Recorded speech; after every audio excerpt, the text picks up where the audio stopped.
pode, de 80, de 50, outro não pode nem carregar isso, tem que botar na carreta. Cada um faz o que pode, não podemos destruir o companheiro porque ele não pôde fazer todas aquelas coisas. Um dia eu abro um livro de Romain Rolland, humanista francês, e encontro esta frase: o herói é aquele que faz o que pode. Então, igualzinho aquilo que tinha dito aquele estivador analfabeto do Cais do Porto do Rio de Janeiro. Cada um faz o que pode, dá o que pode, o herói é aquele que faz o que pode. Então, eu fui descobrindo tudo isso. Eu fui me capacitando que eu tinha que dar essa ajuda, mas tinha que te dar de uma maneira, não queria, da humildade cristã do que se fala, mas da humildade do conhecimento, de aprender.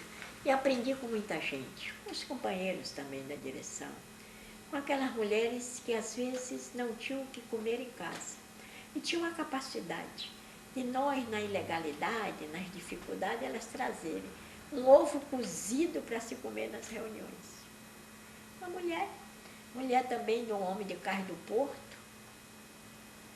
que hoje os filhos são engenheiros, são pessoas instruídas, e que ela botava os filhos para trabalhar com luz de lamparina para estudarem.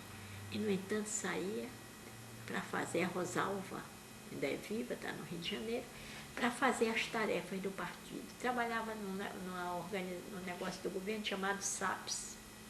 Ela não comia e levava os embrulhos para as nossas reuniões. Você já jantou? Eu disse não, está aqui. Então, conheci mulheres como Rosa Bittencourt, que foi uma mulher que um dia, eu vou lhe mandar um livro que escrevi, Mulheres, Participação nas Lutas Populares, que participou das greves, das testes no estado do Rio de Janeiro, porque depois da Revolução de 17 não se fala nisso. Mas esse país inteiro foi movido e comovido por greves. Greve de 1920, de 1920, um reflexo que teve isso. Naquele tempo não tinha rádio, não tinha televisão, tinha rádio, mas não tinha televisão. Como é que aquilo chegou? Atravessou os mares aquelas ideias, chegaram aqui. Como é que aquela gente se sentiu animado por uma revolução que tinha acontecido num país que eles não sabiam nem qual era a capital, nem qual era o clima, e isso teve um reflexo na classe operária. Então, essas coisas todas, essa mulher, ela ia para os quartéis, eu botava os filhos aqui no ombro, me contava, a Rosa Bittencourt, e dizia: soldados, não atirem nos companheiros, nos trabalhadores, vocês são filhos de trabalhadores. E contava essas histórias todas, umas histórias que me ensinaram. Ela um dia me disse, ela disse: olha, você faz esses poemas bonitos, mas eu também faço os meus. E me trouxe um poema, umas frases que ela tinha feito, mal escritas e tudo, que em cima do banco do jardim, ela tinha encontrado rosas. Eu digo: mas ali naquela praça não tem rosa não, como é? Você inventou da sua cabeça, tinha rosas no banco do jardim? Ela disse: as rosas aparecem onde a gente quer colocá-las, viu, companheiras? Eu às vezes vejo seus cabelos enfeitados de rosa. Aquelas manifestações todas daquelas mulheres pela paz, você sabe o que é? Aquela luta contra a guerra da Coreia, os soldados, nossos filhos, não irão para a Coreia, na década de 50, e não foram, e os navios já estavam com soldados nos portos da América do Norte. E teve uma mulher que abriu uma faixa no dia 7 de setembro de 1950, em São Paulo, na frente dos generais, na parada de 7 de setembro. Elisa Branco. Os soldados, nossos filhos, não irão para a Coreia, com um bando de companheiros de São Paulo. O que é isso? E as mulheres de Minas Gerais. As mulheres de Minas Gerais se deitaram nos trilhos da estrada de ferro para que os trens não passassem, e o delegado foi chamar o juiz para obrigar a levarem para casa as crianças que estavam deitadas nos trilhos, e elas disseram: senhor juiz, aqui faz frio, mas lá em casa tem fome, não tem pão para eles, é por isso que eles vão ficar aqui. E impediram que as locomotivas passassem. E os poemas que essas mulheres escreviam, e as cantigas, e tudo aquilo, aquela exaltação, e passou por toda aquela tragédia, saíram esses homens, fizeram a divisão, foram fazer esse Partido Comunista do Brasil, buscando uma sigla que eles mesmos tinham sido de acordo que se mudasse para ver se legalizava o partido. E esse partido continuou vivendo, continuou existindo. Eu aprendi uma frase a esse respeito. Eu sou leninista, quero confessar isso. Eu tenho uma grande admiração por Lenin. Talvez pela aquela aplicação prática daquela teoria de Marx, que foi ele que botou em cima da terra, que botou em cima dentro das fábricas. E ele dizia, olha minha gente, não é proibido sonhar. Então me ajudou muito essa frase. Eu tenho que sonhar, mesmo que eu perca tudo. Eu fico com sonhos. E depois chega essa chamada Revolução de 64. Um dia eu saio de casa para ler uma crônica na Rádio Mairinque Veiga, da Frente Nacionalista.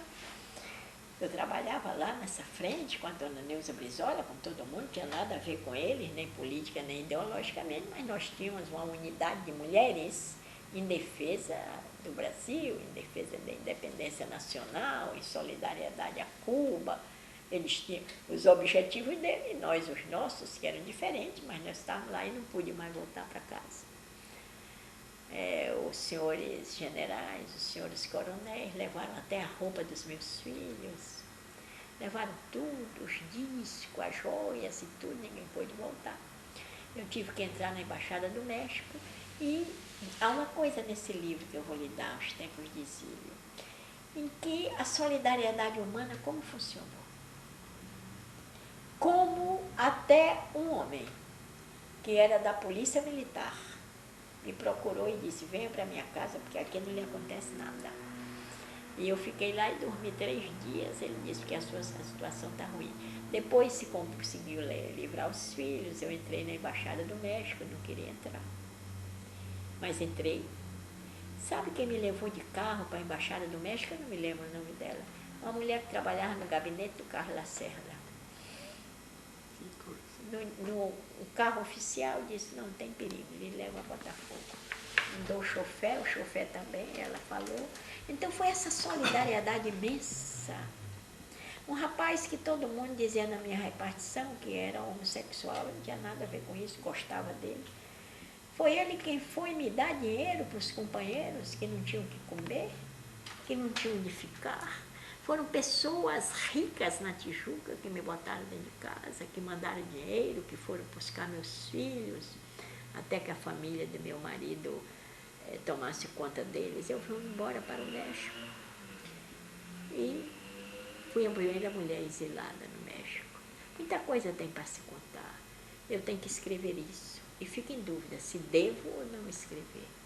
Os nossos erros, os nossos acertos, aqueles que foram heróis, aqueles que foram covardes, porque nós também, eu sempre digo que o lutador, o revolucionário, é um deus, um santo, um herói, um poeta, um profeta, mas ele é parte da humanidade.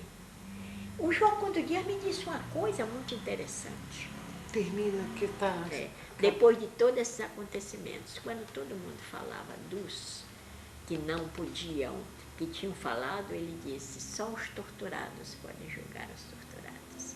Eu não quero julgar ninguém, eu julgo só aqueles que não tiveram coragem de, apesar de ter tomado o trem da história de lutas no Brasil, desceram na primeira estação ou na segunda. E aí eu quero terminar com uma frase de Bertolt Brecht, em que ele diz, uns que lutam alguns dias são bons, mais dias são melhores, outros lutam muito tempo, são ótimos, outros lutam toda a vida, são imprescindíveis. Um dia eu quero contar a história, não a minha, mas desses imprescindíveis. Me parece que acabou aí o negócio, né? Então é bom que... Mas a luta não acabou. Não, a luta não, só a bateria. A luta continuou no exílio, continuou sob a neve, continuou lá na África, quando eu visitei essa guerrilha de Guiné-Bissau. Continuou lá na Palestina, onde eu também tenho uma história aí da Palestina.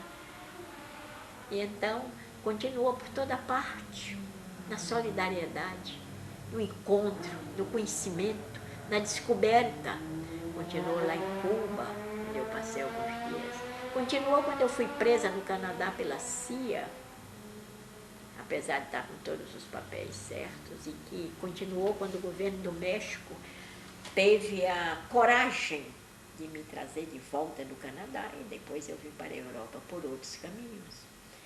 Continuou na espera, porque eu digo sempre que o tempo de exílio foi um tempo de espera. Eu que, como é que se diz, que revisei, eu não revisei nada, que eles não tinham uma maneira de fazer. Como é que é a capa do... Como é que chama? Como é que chama o livro? Tempos de exílio.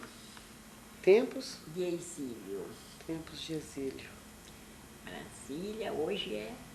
Hoje é dia 3 de setembro. Não, setembro. 3 de setembro de 1989. Então você há de convir que, tá aqui, eu botei assim, Maria, não vou lhe chamar Coeli. Maria Célia. Maria Célia e Douglas. O tempo marca também o encontro, de cujo encontro partem os companheiros para andar pelos caminhos da amizade. Neste tempo de exílio, um tempo de esperança, de sonho e de lutas, que são as marcas desses caminhos. Carinhosamente, dizer qualquer coisa. Então, tem as cartas.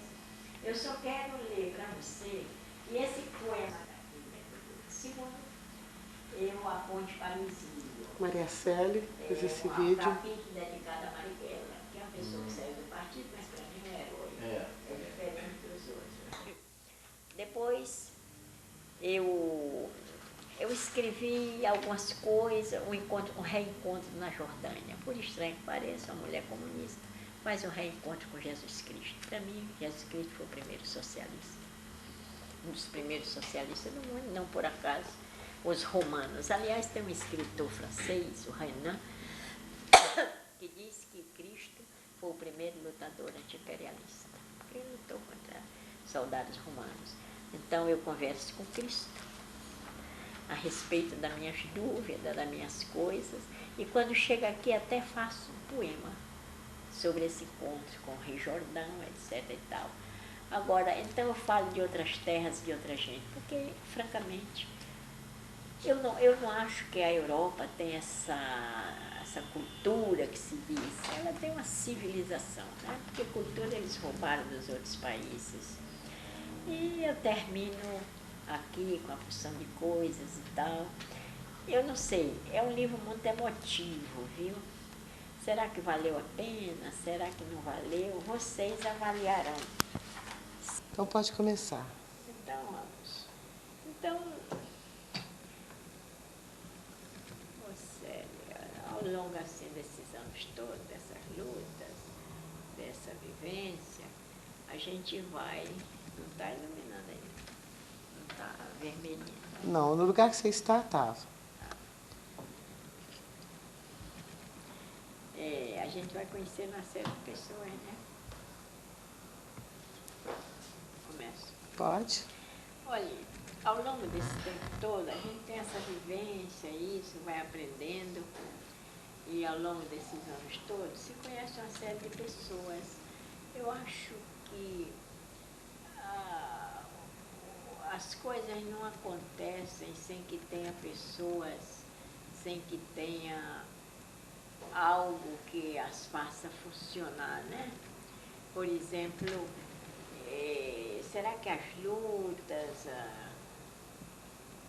as manifestações, as passeatas, quem é que está por trás dele? Primeiro que tudo, é um objetivo que se tem de instrumentalizar aquilo que a gente pensa, né? Porque não se vive só de ideias, mas de pô-las em prática. E essas pessoas que estão por trás, essas pessoas que não se conhecem, essas pessoas com quem a gente convive. Olha, não foram só as mulheres essa convivência, que mulheres formidáveis, mas também companheiros do partido que talvez a história nunca vai registrá-los. E já lhe falei em dois, nessa Maria Brandão e no Bedegueba, que era o nome de guerra desse operário Manuel Batista, mas tinha os dirigentes, aqueles que pensavam, aqueles que imaginavam, aqueles que faziam os planos, aqueles que dirigiam toda essa luta. Pois bem, e a gente vai conhecendo essas pessoas, e principalmente esses que a gente chama os heróis anônimos, né? Mas eu conheci alguns, me parece que se destaca, conheci, convivi, pessoas talvez, figuras, que eu podia até depois não ter concordado com o destino que eles deram, as suas ideias, como é o caso do Marighella, mas que merecem todo o respeito, todo o carinho, toda a admiração. Marighella, eu falo nele em primeiro lugar, porque foi a pessoa que mais marcou a minha vida do ponto de vista político, do ponto de vista partidário.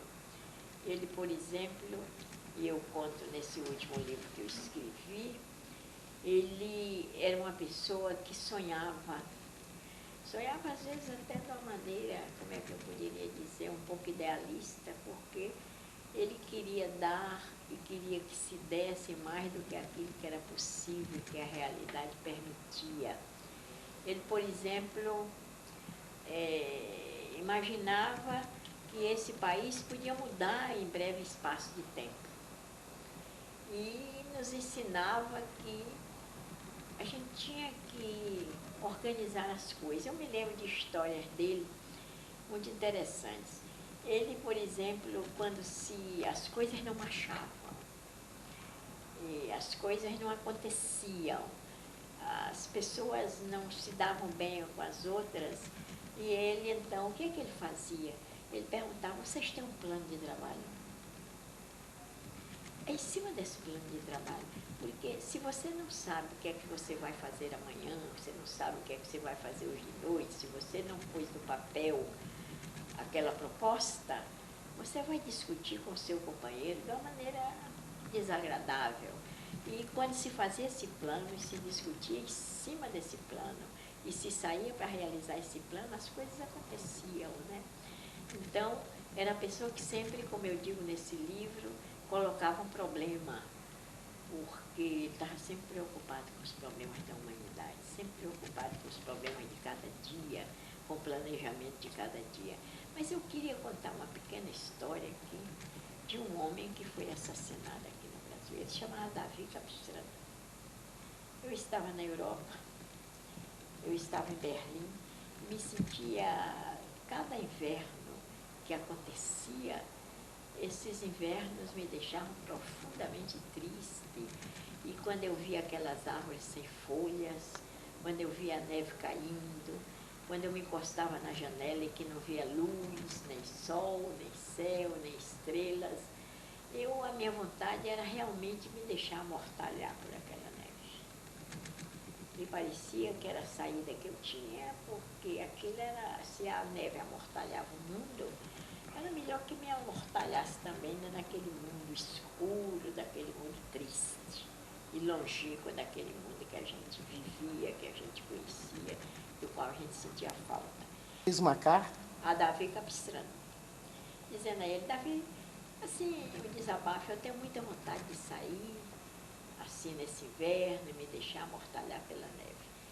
2 ou 3 dias depois que ele recebeu essa carta, ele me telefonou tarde da noite e dizia, Ana, você tenha muito cuidado quando você quiser fazer isso, eu não posso te impedir, eu estou longe.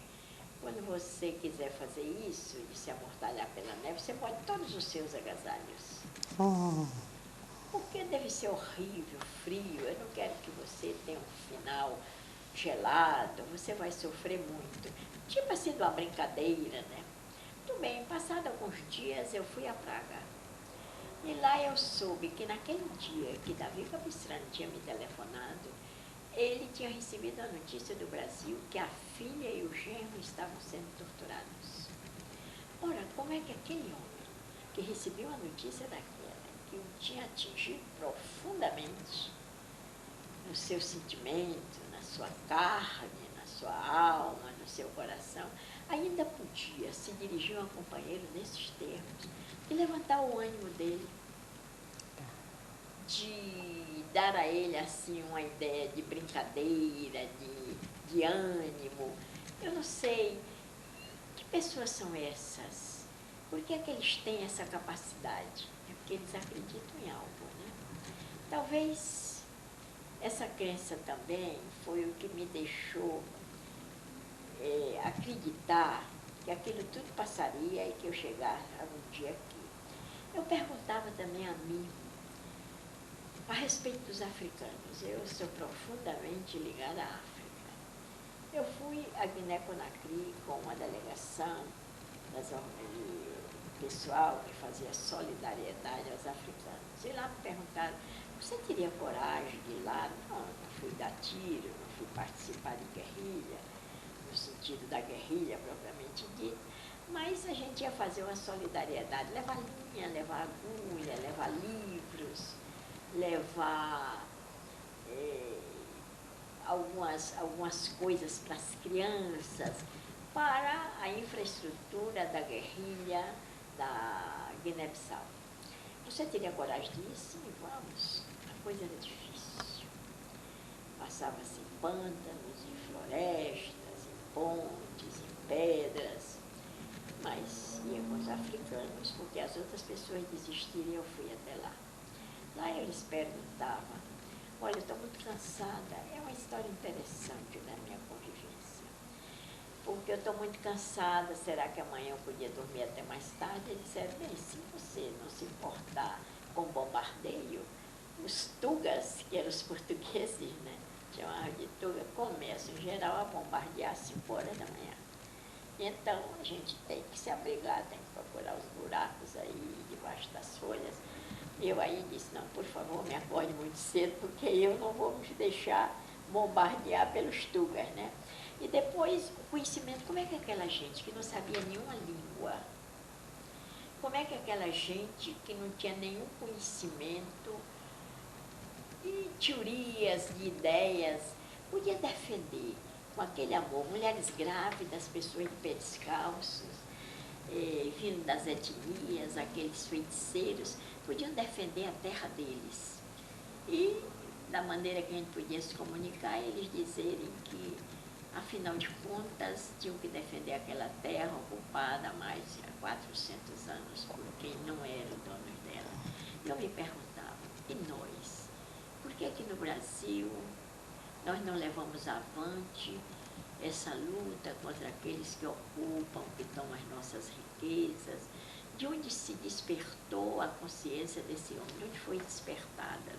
Então, é sinal de que esse despertar de consciências se faz de maneiras diferentes, em lugares diferentes e por motivos diferentes, mas sempre o mesmo motivo de alcançar aquilo que eles não têm. Havia aquilo que eles não têm, que eles querem alcançar e que eles querem conquistar. Havia, por exemplo, um africano que sempre passava a mão no meu braço. Ele não sabia francês, não sabia alemão, não sabia espanhol, que eram as línguas que eu sabia, não sabia português.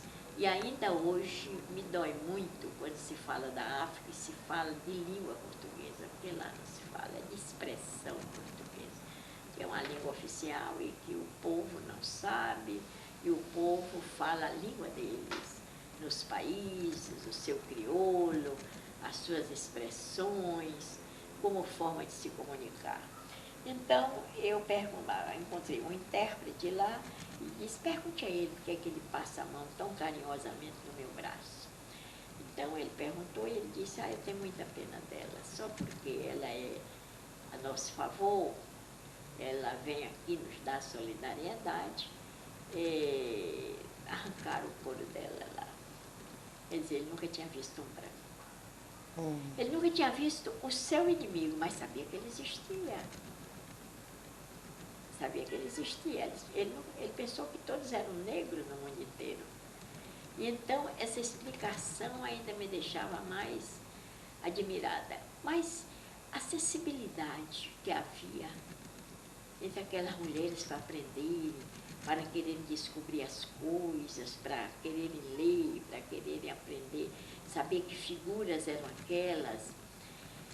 Isso mostra o seguinte, que a conscientização das pessoas, do povo, não se aprende nas universidades, não.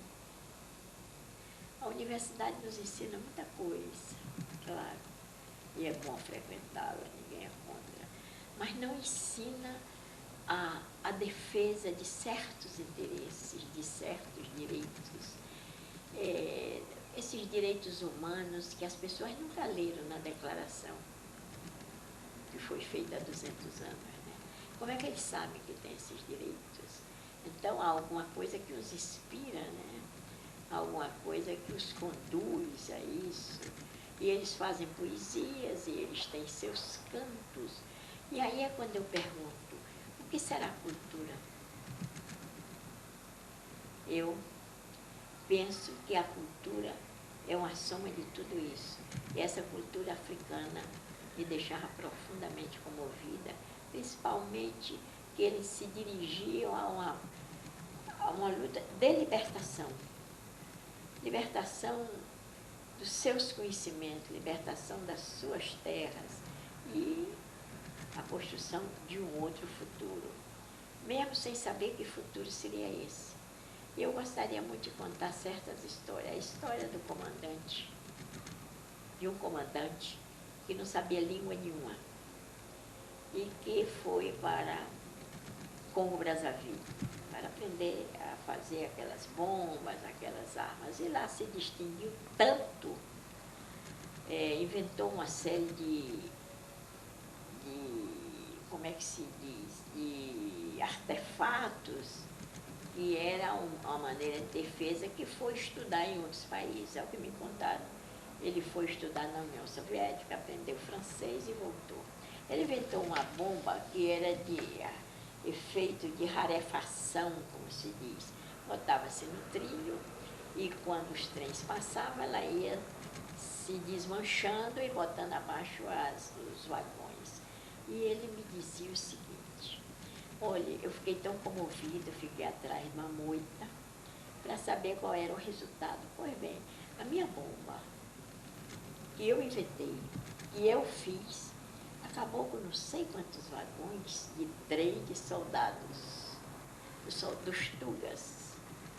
E nós realmente, eles não puderam chegar a uma aldeia onde eles iam poder fazer todos aqueles males que eles faziam. E me perguntaram, você sabe, em Moçambique, eles entravam nas aldeias, incendiavam as aldeias, abriam a barriga das mulheres e matavam, tiravam os fetos e matavam, pisavam nos fetos com aquelas botas. E eu acho que eles nem lavavam os pés, disse um africano. Quer dizer, até a preocupação de que o pé estava sujo dentro da bota. E sabe de quem eram as botas? As botas da OTAN. Ora, diante desses relatos, a gente só podia pensar que a consciência das pessoas se cria diante de uma realidade, diante do que o cerca, e que o critério